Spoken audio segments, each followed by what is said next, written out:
Hello friend. आइए मैं लेके आ गया हूँ आप सभी का बोर्ड पेपर की तैयारी कराने के लिए आ गया हूँ। तो देख लीजिए, MP board class 12 Hindi special question bank. तो देख लीजिए, विशिष्ट क्वेश्चन बैंक है क्लास 12 हिंदी का।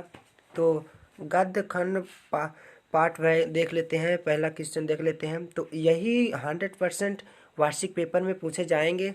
तो आप देख सकते हैं आप सभी इनको।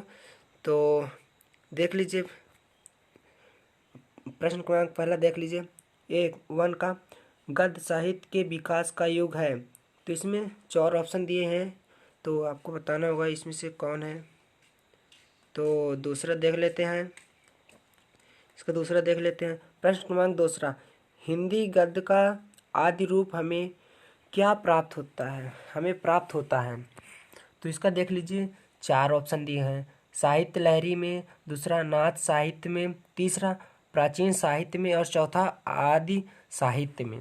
तो इनमें से आपको एक विकल्प देना होगा। तो प्रश्न क्रमांक तीसरा देख लेते हैं। गद्य की परंपरा विठलनाथ गोकुलनाथ नाभादास से होती हुई आधुनिक काल तक आई है। तो इसका भी 4 ऑप्शन दिया हुआ है, देख लीजिए आप सभी इनका। तो इसका सैंपल पेपर है। तो आप इनका पीडीएफ पाना चाहते हैं तो हमारे ग्रुप में ज्वाइन हो जाइएगा, टेलीग्राम चैनल में नीचे लिंक होगा। तो प्रश्न क्रमांक 4 देख लेते हैं। सरस्वती पत्रिका के संपादक हैं। तो सरस्वती पत्रिका के संपादक कौन है, इसमें 4 ऑप्शन दिया है। तो इनको देख लीजिए आप। अगर आप इनका आंसर भी चाहते हैं तो कमेंट बॉक्स में कमेंट कर दीजिएगा, हम इनका आंसर भी प्रोवाइड करा देंगे आप सभी को। तो 5वां क्वेश्चन देख लेते हैं। गद्य की विधा नहीं है, तो इसमें गद्य की विधा कौन नहीं है। तो 4 ऑप्शन दिया है। पहला कहानी, दूसरा कविता, तीसरा एकांकी और चौथा नाटक। इनमें से आप सभी को एक बताना होगा। वार्षिक पेपर के लिए वेरी वेरी इंपॉर्टेंट है सिंपल पेपर। तो प्रश्न क्रमांक 6 देख लेते हैं। हिंदी नाटक साहित्य के काल विभाजन का सही क्रम है। तो इसमें 4 ऑप्शन दिए हैं, इनमें से सही क्रम कौन सा है देख लीजिए आप। तो आइए प्रश्न की ओर चलते हैं।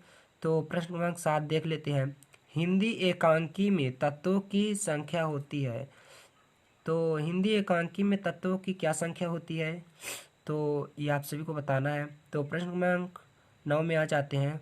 तो देखिए, हिंदी की सर्वप्रथम कहानी का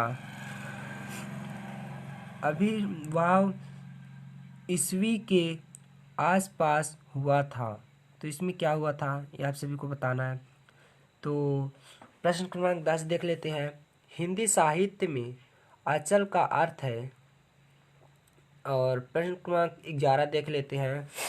हिंदी निबंध रचना के संबंध में लिखा है, यदि गद्य क्यों या लेखकों की कसौटी है तो निबंध गद्य की कसौटी है, यह कथन की है। तो इसको आपको बताना होगा। तो प्रश्न क्रमांक 12 में चलते हैं। तो जब लेखक अनुभूत की गई घटनाओं का अथवा किसी व्यक्ति या वस्तु का मानविक वर्णन अपनी स्मृति के आधार पर करता है तो वहाँ कहलाता है। जब लेखक अनुभूत की गई तो वहाँ क्या कहलाता है। तो प्रश्न क्रमांक 13 देख लेते हैं।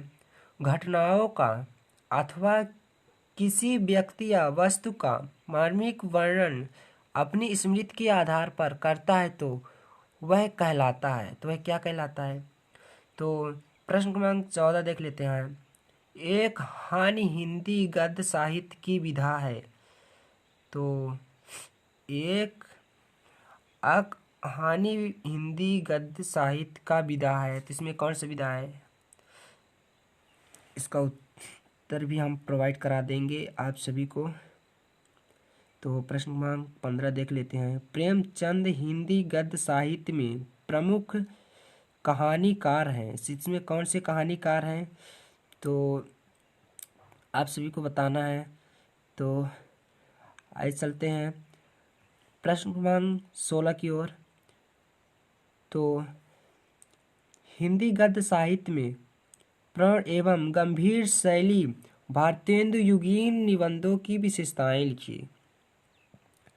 और प्रश्न क्रमांक 17 देख लेते हैं। हिंदी गद्य साहित्य में हरिशंकर परसाई व्यंग निबंधकार है। इसमें व्यंग निबंधकार है।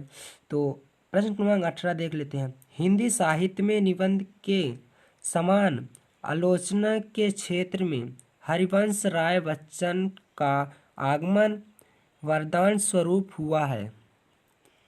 प्रश्न क्रमांक 19 देख लेते हैं। हिंदी गद्य का साहित्य में जब हम किसी घटना, व्यक्ति या वस्तु का शब्दों के माध्यम से ऐसा कलात्मक वर्णन करते हैं कि आँखों के सामने चित्र सा उपस्थित हो जाता है, उसे रेखा चित्र कहते हैं। तो आइए देखते हैं प्रश्न क्रमांक 20। तो देख लेते हैं पहला। पंडित जवाहरलाल नेहरू की आंखों देखा रूस को दाम। तो चलिए आज के लिए इतना ही, फिर मिलते हैं अगली वीडियो में। तो हमारे चैनल को लाइक, कमेंट, सब्सक्राइब कर दीजिएगा और अगली वीडियो पाने के लिए इंतज़ार कीजिए। जल्द से जल्द इसका अगला टॉपिक आएगा। तो चलिए तब तक के लिए इतना ही।